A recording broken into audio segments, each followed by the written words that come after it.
Good morning everyone. आज हम लोग पढ़ेंगे ट्रीटमेंट ऑफ वाटर के बारे में। तो इसमें हम यहाँ पे एक फ्लो चार्ट बनाते हैं। फ्लो चार्ट के हेल्प से समझेंगे कि कैसा होता है, ये कैसे होता है ट्रीटमेंट ऑफ वाटर। तो सबसे पहले सोर्स होगा आपका, सोर्स आपका रिवर हो सकता है।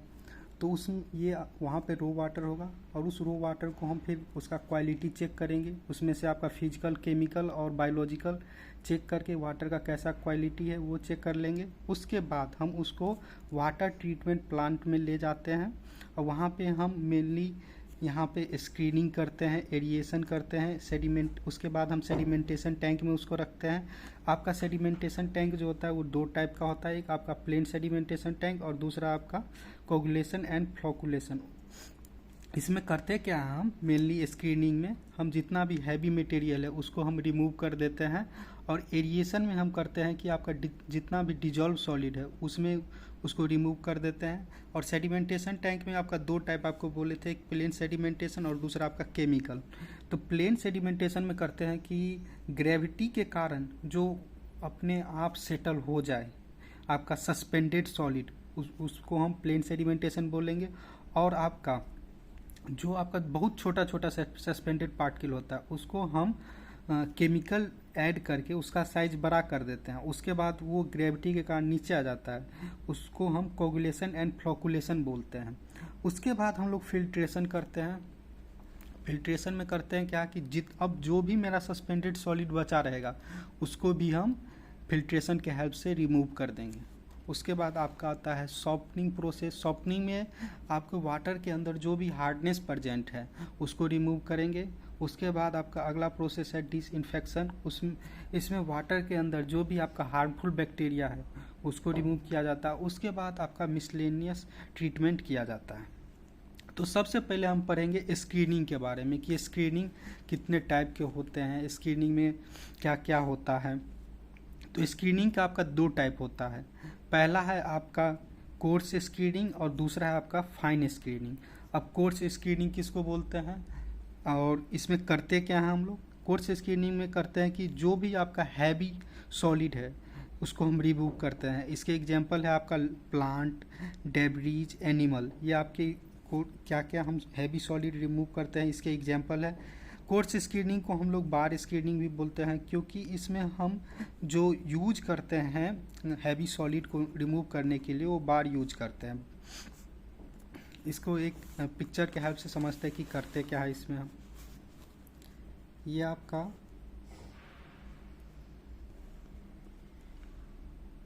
बार है,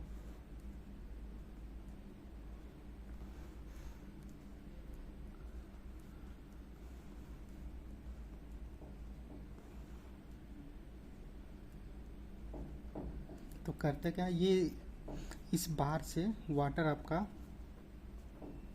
आएगा। तो वाटर जो आएगा तो जो भी मेरा हैवी सॉलिड होगा उसको ये रिमूव कर देता है आपका। ये आपका कोर्स स्क्रीनिंग। तो इसमें जो आपका इसका डाया जो होता है, डाया, ये आप एक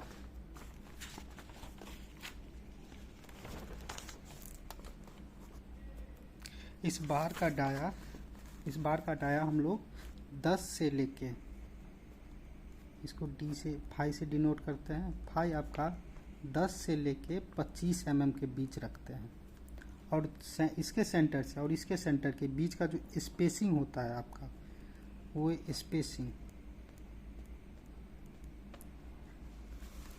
आपका जो ये दोनों सेंटर से सेंटर के बीच का जो स्पेसिंग होता है उसको हम लोग 20 से लेके 100 mm के बीच रखते हैं। यह आपका ऑब्जेक्टिव एग्जाम के लिए ज़रूरी है।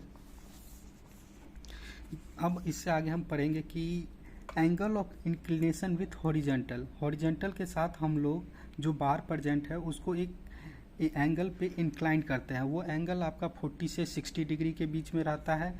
अब देखिए कैसे करते हैं उसमें। पहले ये आपका इंक्लाइंट नहीं था, उसके बाद हम लोग क्या किए, इसको 40 से 60 डिग्री के बीच आप इंक्लाइंट कर दिए हैं बार को। अब समझते हैं कि इसके क्या क्या फ़ायदे हैं।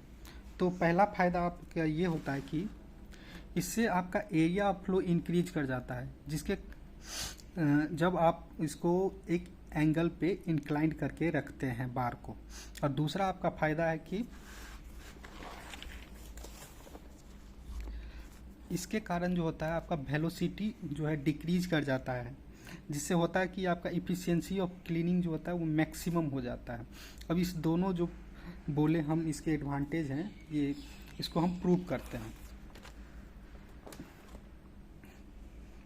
तो देखिए यहाँ पे करते क्या है, ये आप एक राइट एंगल ट्रायंगल देखिए, यहाँ पे पी लेंथ का एक बार रखते हैं, पी या परपेंडिकुलर रखते हैं, और ये आपका हाइपोटेनियस हुआ राइट एंगल ट्रायंगल का। तो उसको हम बार को क्या किए हैं, यहाँ पे एक थीटा एंगल पे जो कि आपका 40 to 60 डिग्री रहता है, उसको हम इंक्लाइन करके रख देते हैं। और उसको एल लेंथ तक यहाँ पे हम बार को, पहले केस में यहाँ पे कुछ एंगल नहीं रखना है, आपको एल लेंथ तक करना है। तो इससे ये जो आपका फ्लो एरिया बना, ये वाला जो आपका फ्लो एरिया बना, ये फ्लो एरिया देखिए, इससे वाटर आएगा, ऐसे करके वाटर आए तो आपका ये फ्लो एरिया हुआ पूरा। ये फ्लो एरिया हम कैलकुलेट कर लेंगे, और ये फ्लो एरिया किसके बराबर होगा, ये हम ए मान लिए, उस फ्लो एरिया को ए मान लिए, वो आपका ये परपेंडिकुलर होगा, और ये आपका जितना लेंथ में आप बार को रखे हैं। तो पी इंटू एल कब हुआ, जब आप वर्टिकल रखे हुए हैं बार को। अब क्या किए हम कि कुछ एंगल पे थीटा डिग्री पे अब इस बार को प्लेस कर रख दिए। इससे होता क्या आपका सेम वही चेक करना होता क्या आपका। तो ये इसके बाद इसको एल लेंथ तक, जैसे यहाँ पे कि सेम एल लेंथ तक यहाँ भी बार को रखना है। इससे हम फ्लो एरिया, जैसे मेरा यहाँ पे मान लीजिए यहाँ वाटर आ रहा है, तो कितना आपका फ्लो एरिया वो ले रहा है, तो फ्लो एरिया को हम यहाँ पे ए डैश मान लिए। तो ए डैश कैसे निकालेंगे आपका, ये आपका हाइपोटेनियस हुआ और लेंथ एल हुआ, तो एच इंटू एल करके, ये कब हुआ आपका, जब इंक्लाइंड केस होता है। अब हम एक यहाँ पे देखिए, आप देखते हैं कि राइट एंगल ट्रायंगल है, तो उसमें हम जानते हैं कि साइन थीटा आपका पी बाई एच होता है, परपेंडिकुलर अपॉन हाइपोटेनियस। यहाँ से हम जब यहाँ पे एल का जगह, यहाँ पे पी के जगह अगर हम ए बाई एल पुट करेंगे, यहाँ पे पी के जगह अगर हम ए बाई एल, और आपका एच के जगह हम ए डैश बाई एल, मतलब एल बाई ए डैश करेंगे। यहाँ से एल से एल आपका कट जाएगा, तो साइन थीटा इजकल टू आपका ए अपॉन ए डैश हो जाएगा। फिर वहाँ से हम ए डैश हमको निकालना है, A dash is equal to A upon sine theta हो जाएगा। हम ये भी जानते हैं कि जब साइन थीटा, यहाँ पे थीटा का वैल्यू 40 मतलब 90 डिग्री से कम रहता है, यहाँ पे देख रहे हैं 40 से 60 डिग्री के बीच में हम रखते हैं, तो उस केस में आपका साइन थीटा जो होता है वो हमेशा 1 से कम ही आएगा। तो जब आपका बेस 1 से कम होगा तो आपका ए डैश का वैल्यू क्या हो जाएगा, ए से बड़ा हो जाएगा। तो इस तरीके से हम प्रूव कर दिए कि आपका एरिया ऑफ फ्लो जो होता है वो इंक्रीज कर जाता है जब बार को हम इंक्लाइंड रखते हैं। अब दूसरा प्रूफ हम लोग देखते हैं। होता क्या आपका कि हम लोग जानते हैं कि डिस्चार्ज आपका कांस्टेंट रहता है, चाहे वो इंक्लाइंड रहे या फिर आपका इंक्लाइंड रहे या फिर आपका वर्टिकल रहे, दोनों केस में आपका क्यू जो होगा वो कांस्टेंट रहेगा। तो हम देखते हैं कि यहाँ पे जब मेरा इंक्लाइंड केस लेके चलते हैं,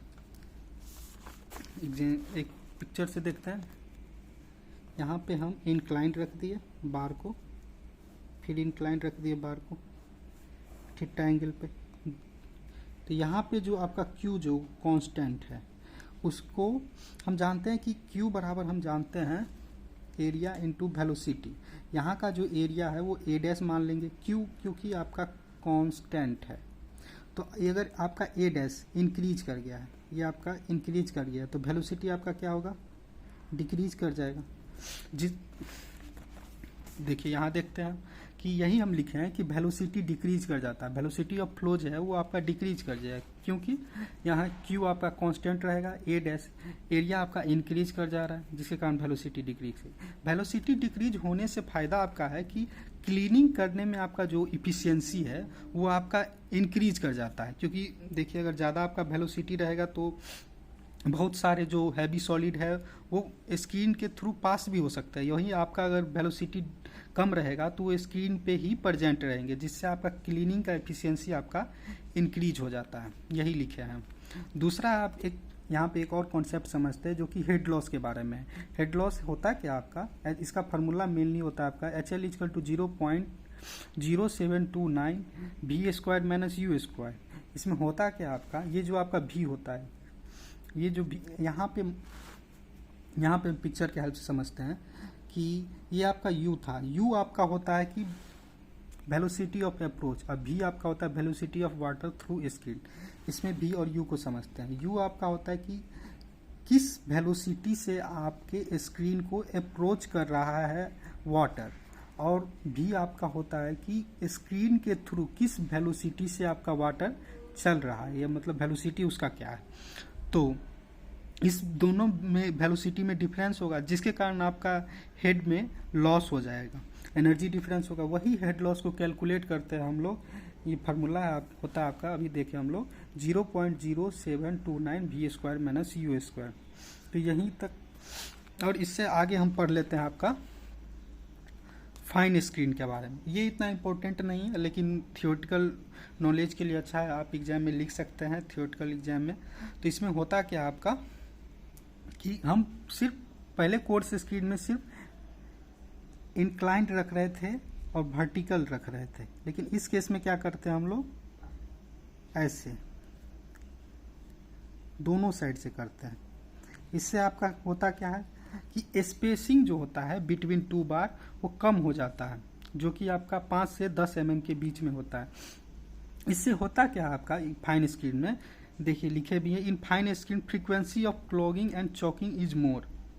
फाइन स्क्रीन में होता क्या आपका कि क्लॉगिंग और चॉकिंग का जो इफिशियंसी है वो इंक्रीज कर जाता है, बढ़ जाता है, जिसके कारण देखिए अब ज़्यादा अगर कचरा अगर आपका जमा होगा तो उस कारण से आपको कॉस्ट ऑफ क्लीनिंग में ज़्यादा पैसा लगेगा। तो इसीलिए फाइन स्क्रीन का हम लोग यूज भी नहीं करते हैं हैवी सॉलिड को निकालने के लिए। इसके लिए क्लीनिंग डिवाइस आपका क्या है, रैक का यूज किया जाता है। आपको क्लीनिंग डिवाइस दोनों में, आपका फाइन स्क्रीन में और कोर्स स्क्रीन में, आपको जो क्लीनिंग है उसको साफ करने के लिए हम रैक का यूज करते हैं।